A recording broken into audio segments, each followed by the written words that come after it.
Chapter 5, in which Charmaine receives her anxious parent. When Charmaine woke, she discovered that Waif had planted her vast head on the bed, across Charmaine's legs. The rest of Waif was piled on the floor in a hairy white heap that filled most of the rest of the room. So you can't go smaller on your own, Charmaine said.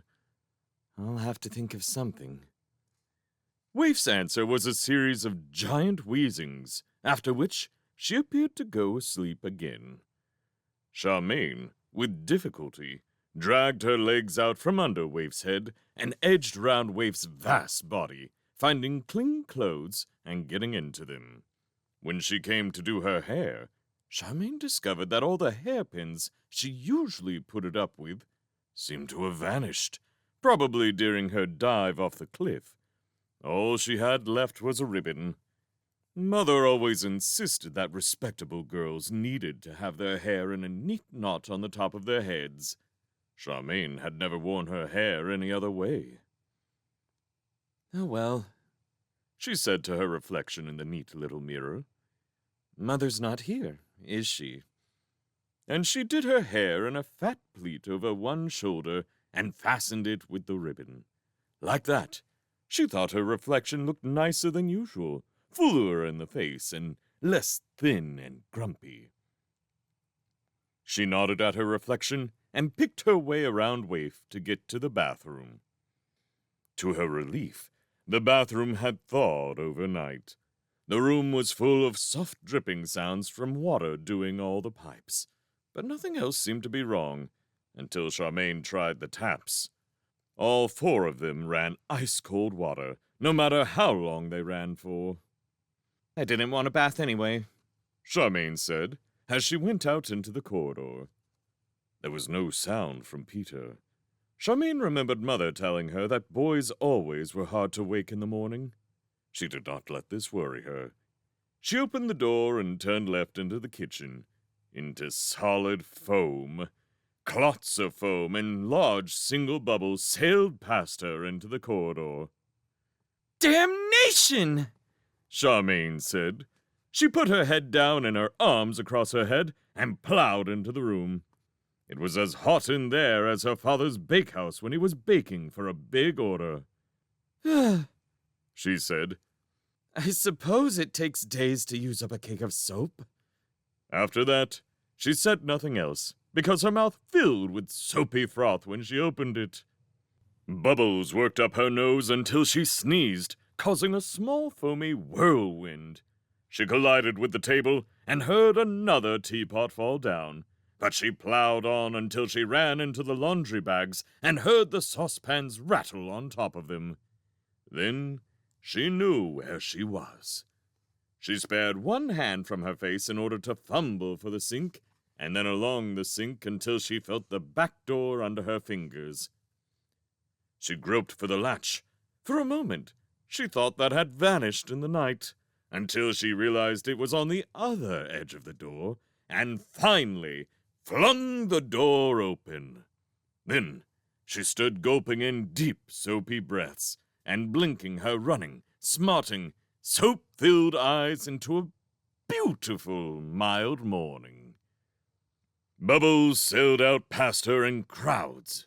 As her eyes cleared, Charmaine stood admiring the way big shiny bubbles caught the sunlight as they soared against the green slopes of the mountains. Most of them, she noticed, seemed to pop when they got to the end of the yard, as if there was an invisible barrier there. But some sailed on and up as if they would go on forever. Charmaine followed them up with her eyes, past brown cliffs and green slopes. One of those green slopes must be that meadow where she had met the Lubbock, but she was unable to tell which. She let her eyes go on to the pale blue sky above the peaks. It was a truly lovely day. By this time, there was a steady, shimmering stream of bubbles pouring out of the kitchen. When Charmaine turned to look, the room was no longer solid foam, but there were still bubbles everywhere, and more piling out of the fireplace.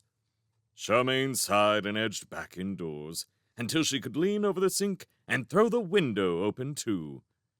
This helped enormously. 2 lines of bubbles now sailed out of the house faster than before and made rainbows in the yard. The kitchen emptied rapidly. It was soon clear enough for Charmaine to see that there were now 4 bags of laundry leaning beside the sink in Knight's 2. Bother that! Charmaine said. Great Uncle William, how do I get breakfast? It was good to hear Great Uncle William's voice among the bubbles. Just tap the side of the fireplace and say, "Breakfast, please, my dear." Charmaine rushed hungrily over there at once. She gave the soapy paintwork there an impatient tap. Breakfast, please. Then found she was having to back away from a floating tray, nudging at the glasses dangling on her chest. In the center of this tray was a sizzling plate of bacon and eggs, and crammed in around it were a coffee pot, a cup, a rack of toast, jam, butter, milk, a bowl of stewed plums, and cutlery in a starched napkin. Ah, lovely, she said, and before it could all get too soapy, she seized the tray and carried it away into the living room. To her surprise, there was no sign of the afternoon tea feast that she and Peter had had last night, and the trolley was neatly back in its corner. But the room was very musty, and there were quite a few escaped bubbles coasting around in it. Charmaine went on and out through the front door. She remembered that, while she was picking the pink and blue petals for the spell from the Book of Palimpsest, she had noticed a garden table and bench outside the study window. She carried the tray round the corner of the house to look for it. She found it in the place where the morning sun was strongest, and above it, over the pink and blue bush, the study window, even though there was no space in the house for the study to be.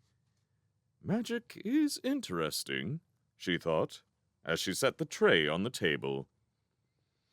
Though the bushes around her were still dripping from the overnight rain, the bench and the table were dry. Charmaine sat down and consumed the most enjoyable breakfast she had ever had, warm in the sun and feeling lazy, luxurious, and extremely grown up. The only thing missing is a chocolate croissant, like Dad makes, she thought, sitting back to sip her coffee.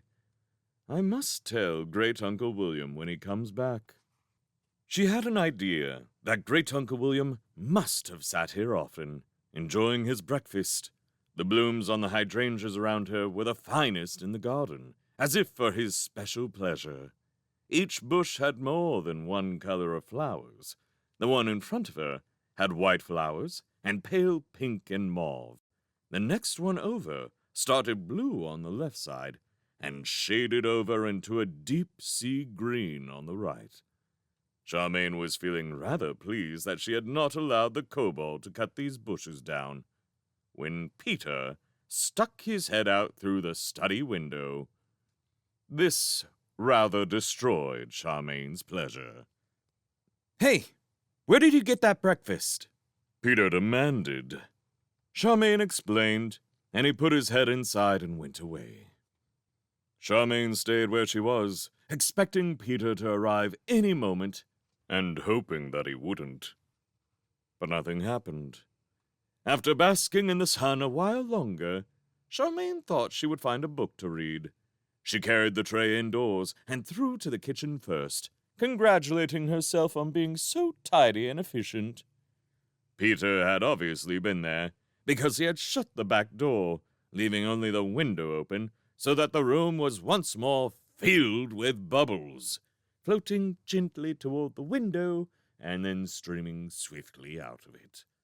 Among these bubbles loomed the great white shape of Waif. As Charmaine arrived, Waif stretched out her huge frayed tail and wagged it sharply against the mantelpiece. A very small dog dish, piled with the amount of food suitable for a very small dog, landed among the bubbles by her enormous front paws.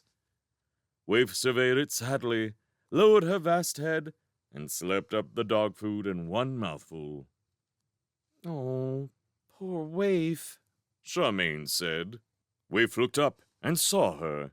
Her huge tail began to wag, thrumming against the fireplace. A new tiny dog dish appeared with each wag. In seconds, Waif was surrounded and little dog dishes spread all over the floor. Don't overdo it, Waif, Charmaine said, edging among the dishes. She put the tray down on one of the two new laundry bags and said to Waif, I'll be in the study looking for a book if you want me, and edged her way back there. Waif ate busily and took no notice. Peter was in the study.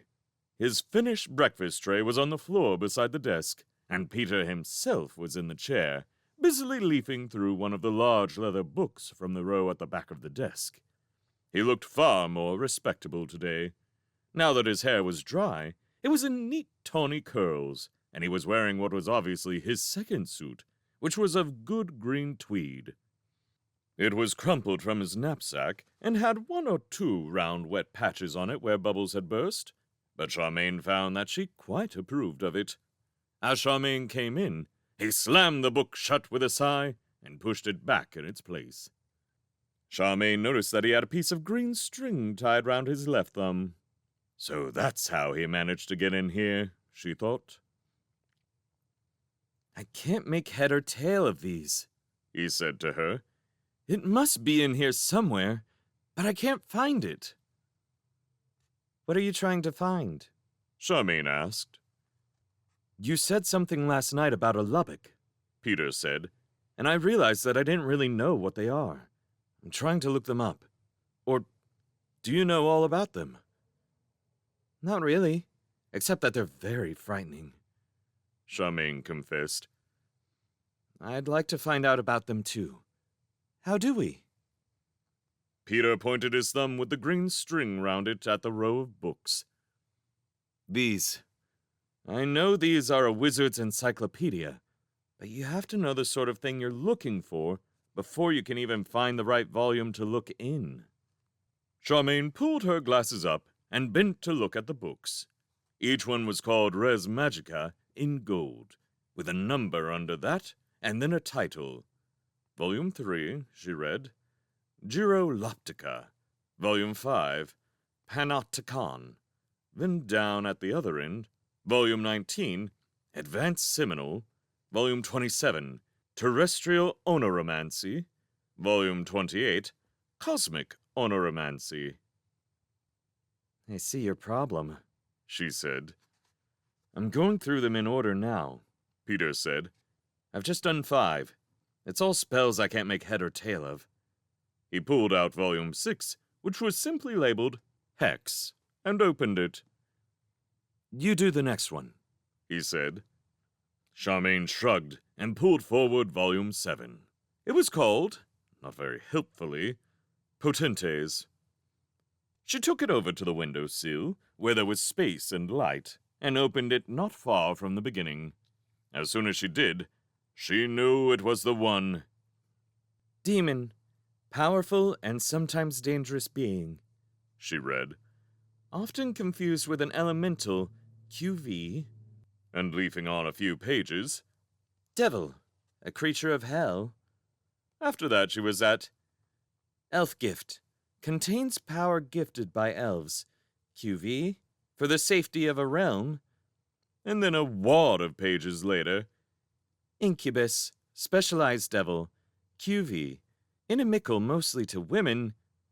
She turned the pages over slowly and carefully after that, and 20 pages on, she found it. Lubbock! Got it, she said. Great! Peter slammed Hex shut. This one's nearly all diagrams. What does it say? He came and leaned on the windowsill beside Charmaine, and they both read the entry. Lubbock, a creature fortunately rare. A lubbock is a purple-hued insectile being of any size, from grasshopper to larger than human. It is very dangerous, though nowadays, luckily only to be encountered in wild or uninhabited areas. A lubbock will attack any human it sees, either with its pincer-like appendages or its formidable proboscis. For 10 months of the year, it will merely tear the human to pieces for food. But in the months of July and August, it comes into its breeding season, and is then especially dangerous. For in those months, it will lie in wait for human travelers, and, having caught one, it will lay its eggs in that human's body. The eggs hatch after 12 months, whereupon the first hatched will eat the rest, and this single new Lubbock will then carve its way out of its human host. A male human will die. A female human will give birth in the normal fashion, and the offspring so born will be a Lubbockkin. See below. The human female then usually dies. My goodness, I had a narrow escape, Charmaine thought, and her eyes, and Peter's, scudded on to the next entry. Lubbockkin, the offspring of a Lubbock, QV, and a human female. These creatures normally have the appearance of a human child, except that they invariably have purple eyes. Some will have purple skin, and a few may even be born with vestigial wings. A midwife will destroy an obvious Lubbockkin on sight, but in many cases, Lubbockins have been mistakenly reared as if they were human children. They are almost invariably evil, and since Lubbockins can breed with humans, the evil nature does not disappear until several generations have passed. It is rumored that many of the inhabitants of remote areas such as High Norland and Montalbino owe their origins to a Lubbockkin ancestor. It was hard to describe the effect of reading this on both Charmaine and Peter. They both wished they had not read it. Great Uncle William's sunny study suddenly felt entirely unsafe, with queer shadows in the corners. In fact, Charmaine thought, the whole house did. She and Peter both found themselves staring around uneasily, and then looking urgently out of the window for danger in the garden. Both jumped when Waif gave an outsized yawn somewhere in the corridor. Charmaine wanted to dash out there and make sure that window at the end was quite shut. But first, she had to look at Peter very, very carefully for any signs of purple in him. He said he came from Montalbino, after all. Peter had gone very white. This showed up quite a few freckles across his nose, but they were pale orange freckles, and the meager new hairs that grew on his chin were a sort of orange too. His eyes, a rusty sort of brown, nothing like the greenish yellow of Charmaine's own eyes, but not purple either. She could see all this easily, because Peter was staring at her quite as carefully. Her face felt cold. She could tell it had gone as white as Peter's. Finally, they both spoke at once. Charmaine said, "You're from Montalbino. Is your family purple?" Peter said, "You met a Lubbock. Did it lay any eggs in you?" Charmaine said, "No." Peter said, "My mother's called the Witch of Montalbino, but she's from High Norland, really, and she is not purple.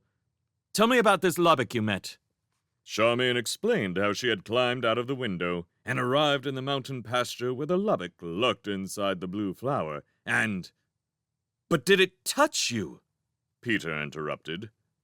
"No, because I fell off the cliff before it could," Charmaine said. "Fell off the... Then why aren't you dead?" Peter demanded. He backed away from her slightly, as if he thought she might be some kind of zombie. "I worked a spell," Charmaine told him, rather airily, because she was so proud of having worked real magic. "A flying spell." "Really?" said Peter, half eager, half suspicious. "What flying spell? Where?" "Out of a book in here," Charmaine said, "and when I fell, I started to float and came down quite safely in the garden path. There's no need to look so disbelieving. There was a kobold named Rollo in the garden when I came down. Ask him if you don't believe me." "I will," Peter said. "What was this book? Show me." Charmaine tossed her plate haughtily across her shoulder and went over to the desk. The book of palimpsest seemed to be trying to hide. It was certainly not where she had left it. Perhaps Peter had moved it. She found it in the end, squeezed in among the row of res magica, pretending to be another volume of the encyclopedia. There, she said, banging it down on top of Hex. And how dare you doubt my word? Now I'm going to find a book to read. She marched to one of the bookshelves and began picking out likely titles. None of the books seemed to have stories in them, which Charmaine would have preferred, but some of the titles were quite interesting. What about The Thaumaturge as Artist, for instance, or Memoirs of an Exorcist? On the other hand, The Theory and Practice of Choral Invocation looked decidedly dry, but Charmaine rather fancied the one next to it called The 12-Branched Wand. Peter, meanwhile, sat himself down at the desk and leafed eagerly through the book of palimpsest. Charmaine was just discovering that the thaumaturge as artist was full of off-putting sayings like, "Thus, our happy little magician can bring a sweet, fairy-like music to our ears," when Peter said irritably, "There's no spell for flying in here. I've looked right through." "Perhaps I used it up," Charmaine suggested vaguely. She took a look inside the 12-branched wand and found it a very promising read. "Spells don't work like that," Peter said. "Where did you find it, really?" "In there. I told you," Charmaine said. "And if you can't believe a word I say, why do you keep asking me?" She dropped her glasses off her nose, snapped the book shut, and carried a whole pile of likely volumes out into the corridor, where she slammed the study door on Peter and marched off backward and forward through the bathroom door until she reached the living room. There, in spite of the mustiness, she decided to stay. After that entry in Res Magica, outside in the sun did not seem so safe anymore. She thought of the Lubbock looming above the hydrangeas and sat herself firmly down on the sofa instead.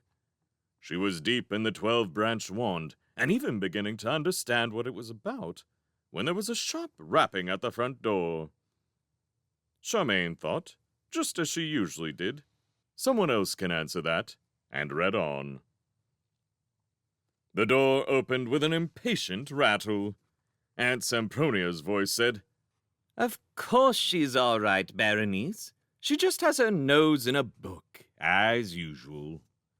Charmaine tore herself out of the book and snatched off her glasses in time to see her mother following Aunt Sempronia into the house. Aunt Sempronia, as usual, was most impressively clothed in stiff silk. Mrs. Baker was at her most respectable in gray, with shining white collar and cuffs, and wore her most respectable gray hat. How lucky I put on clean clothes, this Charmaine was beginning to think, when it dawned on her that the rest of the house was simply not fit for either of these two ladies to see. Not only was the kitchen full of dirty human dishes and dirty dog dishes, bubbles, laundry, and a vast white dog, but Peter was sitting in the study. Mother would probably only find the kitchen, and that was bad enough. But Aunt Sempronia was, pretty certainly, a witch, and she would find the study and come across Peter. Then Mother would want to know what an unknown boy was doing here, and when Peter was explained, Mother would say that, in that case, Peter could look after Great-Uncle William's house for him, and Charmaine must do the respectable thing and come home at once. Aunt Sempronia would agree, and off home Charmaine would be forced to go, and there would be an end to peace and freedom. Charmaine jumped to her feet and smiled terrifically, so broadly and welcomingly that she thought she might have sprained her face. Hello, she said. "I didn't hear the door." "You never do," said Aunt Sempronia. Mrs. Baker peered at Charmaine, full of anxiety. "Are you all right, my love? Quite all right. Why haven't you put your hair up properly?" I like it like this. Charmaine said, shuffling across so that she was between the two ladies and the kitchen door. Don't you think it suits me, Aunt Sempronia? Aunt Sempronia leaned on her parasol and looked at her judiciously. Yes, She said, it does. It makes you look younger and plumper.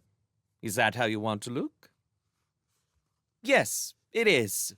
Charmaine said defiantly. Mrs. Baker sighed. Darling, I wish you wouldn't talk in that bold way. People don't like it, you know. But I'm very glad to see you looking so well. I lay awake half the night listening to the rain and hoping that the roof on this house didn't leak. It doesn't leak, Charmaine said, or fearing that you might have left a window open, added her mother. Charmaine shuddered. No, I shut the window, she said, and immediately felt sure that Peter was at that moment opening the window onto the Lubbock's meadow. You really have nothing to worry about, Mother, she lied. Well, to tell the truth, I was a little worried, Mrs. Baker said. Your first time away from the nest, you know. I spoke to your father about it. He said you might not be managing to feed yourself properly. She held up the bulging embroidered bag she was carrying. He packed you some more food in this. I'll just go and put it in the kitchen for you, shall I? She asked, and pushed past Charmaine toward the inner door. No! Help! Charmaine thought. She took hold of the embroidered bag in what she hoped was a most gentle, civilized way, rather than the grab for it that she would have liked to make, and said, You needn't bother, Mother. I'll take it in a moment and fetch the other one for you. Why? It's no trouble, my love, her mother protested, hanging on to the bag. Because I've got a surprise for you first, Charmaine said hurriedly. You go and sit down. That sofa's very comfortable, Mother. And it has its back to this door. Do take a seat, Aunt Sempronia. But it won't take me a moment, Mrs. Baker said. If I leave it on the kitchen table where you can find it. Charmaine waved her free hand. Her other hand was hanging onto the bag for dear life. Great Uncle William! She cried out. Morning coffee, please! To her enormous relief, Great Uncle William's kind voice replied, Tap the trolley in the corner, my dear, and say, morning coffee. Mrs. Baker gasped with amazement and looked round to see where the voice was coming from. Aunt Sempronia looked interested, looked quizzical, and went over to give the trolley a smart rap with her parasol. Morning coffee? She said. Instantly, the room filled with the warm smell of coffee. A tall silver coffee pot stood on the trolley, steaming, together with tiny gilded cups, a gilded cream jug, a silver sugar boat, and a plate of little sugary cakes.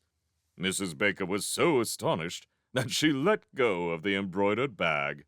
Charmaine put it quickly behind the nearest armchair. Very elegant magic, Aunt Sempronia said. Berenice, come and sit down here, and let Charmaine wheel the trolley over beside this sofa. Mrs. Baker obeyed, looking dazed, and to Charmaine's acute relief, the visit started to turn into an elegant, respectable coffee morning. Aunt Sempronia poured coffee, while Charmaine handed round the sugary cakes. Charmaine was standing facing the kitchen door, holding the plate out to Aunt Sempronia, when the door swung open and Waif's huge face appeared round the edge of it, obviously fetched by a smell of little sugary cakes. Go away, Waif, Charmaine said. Shoo! I mean it. You can't come in here unless you're respectable. Go! Waif stared wistfully, sighed hugely, and backed away. By the time Mrs. Baker and Aunt Sempronia, each carefully holding a brimming little coffee cup, had managed to turn round to see who Charmaine was talking to, Waif was gone and the door was shut. What was that? Mrs. Baker asked. Nothing, Charmaine said soothingly. Only Great Uncle William's guard dog, you know. She's terribly greedy. You have a dog here? Mrs. Baker interrupted in the greatest alarm. I'm not sure I like that, Charmaine. Dogs are so dirty, and you could get bitten. I hope you keep it chained up. No. She's terribly clean and obedient, Charmaine said, wondering if this was true. It's just that she overeats. Great Uncle William tries to keep her on a diet, so of course she was after one of these cakes. The kitchen door opened again. This time it was Peter's face that came round the edge of it, with a look on it that suggested that Peter had something urgent to say. The look turned to horror as he took in Aunt Sempronia's finery and Mrs. Baker's respectability. Here she is again, Charmaine said, rather desperately. Waif, go away!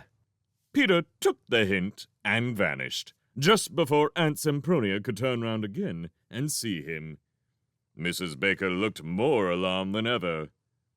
You worry too much, Berenice, Aunt Sempronia said. I admit that dogs are smelly and dirty and noisy, but there's nothing to beat a good guard dog for keeping a house safe. You should be glad that Charmaine has one. I suppose so, Mrs. Baker agreed, sounding wholly unconvinced. But did you tell me this house is protected by your great-uncle's wizardly arts? Yes, it is, Charmaine said eagerly. The place is doubly safe. Of course it is, said Aunt Sempronia. I believe that nothing can get in here that hasn't been invited over the threshold. As if to prove Aunt Sempronia completely wrong there, a kobold suddenly appeared on the floor beside the trolley. Now look here, he said, small and blue and aggressive. Mrs. Baker gave a shriek and clutched her coffee cup to her bosom. Aunt Sempronia drew her skirts back from him in a stately way. The kobold stared at them, clearly puzzled, and then looked at Charmaine. He was not the garden kobold. His nose was bigger, his blue clothing was of finer cloth, and he looked as if he was used to giving orders. Are you an important kobold? Charmaine asked him. Well, the kobold said, rather taken aback. You could say that. I'm chieftain in these parts, name of Timonis. I'm leading this deputation, and we're all pretty annoyed. And now we're told that the wizard isn't here, or won't see us, or... Charmaine could see he was working himself into a rage. She said quickly, That's true. He's not here. He's ill. The elves have taken him away to cure him, and I'm looking after his house while he's away. The kobold hunched his eyes over his great blue nose and glowered at her. Are you telling the truth? I seem to have spent all day being told I'm lying, Charmaine thought angrily. It is the exact truth, Aunt Sempronia said. William Norland is not here at present, so will you be so kind as to take yourself off, my good kobold? You are frightening poor Mrs. Baker. The kobold glowered at her, and then at Mrs. Baker. Then, he said to Charmaine, I don't see any chance of this dispute being settled, ever. And he was gone as suddenly as he had come. Oh, my goodness, Mrs. Baker gasped, holding her chest. So little, so blue. How did it get in? Don't let it run up your skirt, Charmaine. It was only a kobold, Aunt Sempronia said.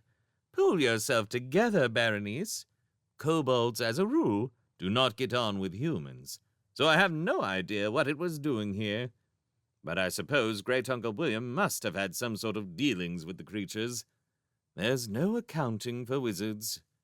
And I've spilled coffee, Mrs. Baker wailed, mopping at her skirt. Charmaine took the little cup and soothingly filled it with coffee again. Have another cake, Mother, she said, holding the plate out. Great Uncle William has a kobold to do the gardening, and that one was angry too when I met him. What was the gardener doing in the living room? Mrs. Baker demanded. As often happened, Charmaine began to despair of getting her mother to understand. She's not stupid. She just never lets her mind out, she thought. That was a different kobold, she began. The kitchen door opened, and Waif trotted in. She was the right size again. That meant that she was, if anything, smaller than the kobold, and very pleased with herself for shrinking. She trotted jauntily across to Charmaine and raised her nose wistfully toward the cake plate. Honestly, Waif, Charmaine said, when I think how much you ate for breakfast. Is that the guard dog? Mrs. Baker quavered. If it is, Aunt Sempronia opined, it would come off second best against a mouse. How much did you say it ate for breakfast? About 50 dog dishes full, Charmaine said, without thinking. 50? Said her mother. I was exaggerating, Charmaine said. Waif, seeing them all looking at her, sat up into begging position with her paws under her chin. She contrived to look enchanting. It was the way she managed to make one ragged ear flop that did it, Charmaine decided.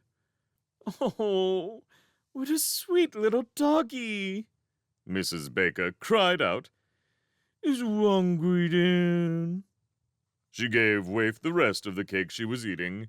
Waif took it politely, ate it in one gulp, and continued to beg.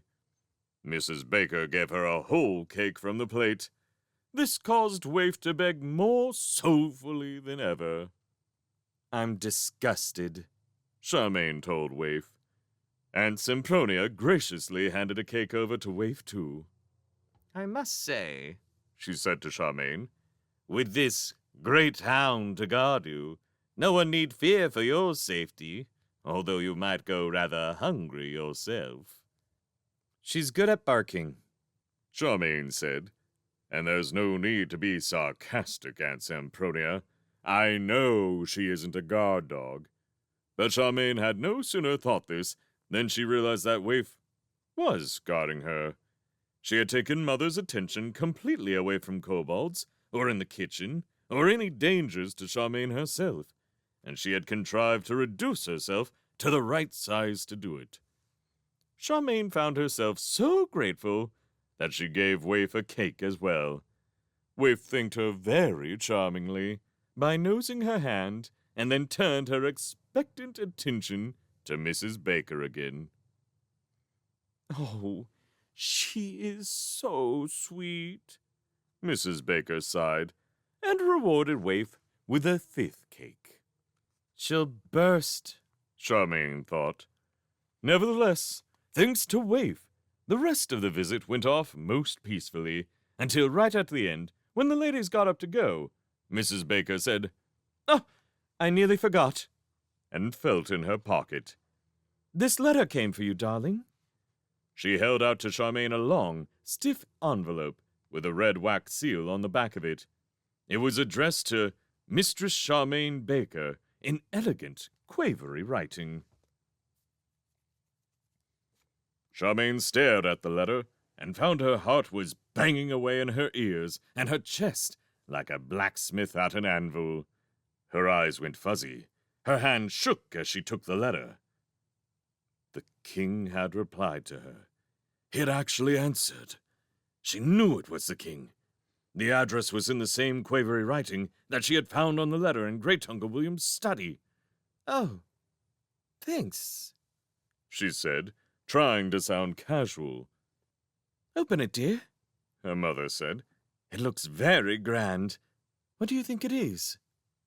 "Oh, it's nothing," Charmaine said. "It's only my leaver's certificate." This was a mistake. Her mother exclaimed, "What? But your father is expecting you to stay on at school and learn a little culture, darling." Yes, I know, but they always give everyone a certificate at the end of the 10th year. Charmaine invented. In case some of us do want to leave, you know. My whole class will have got one too. Don't worry. In spite of this explanation, which Charmaine considered quite brilliant, Mrs. Baker did worry. She might have made a very great fuss had not Waif suddenly sprung up onto her hind legs and walked at Mrs. Baker, with her front paws most appealingly tucked under her chin again. "Oh, you sweetheart!" Mrs. Baker exclaimed. "Charmaine, if your great-uncle lets you bring this darling little dog home with you when he's better, I shan't mind a bit. I really shan't." Charmaine was able to stuff the king's letter into her waistband and kiss her mother and then Aunt Sempronia goodbye without either of them mentioning it again. She waved them off happily down the path between the hydrangeas and shut the front door behind them with a gasp of relief. "Thank you, Waif," she said. "You clever dog." She leaned against the front door and started to open the king's letter. "Though I know in advance he's bound to say no," she told herself, shivering with excitement. "I would say no, if it was me." Before she had the envelope more than half open, the other door was flung open by Peter. "Have they gone?" he said. "At last? I need your help. I'm being mobbed by angry kobolds in here."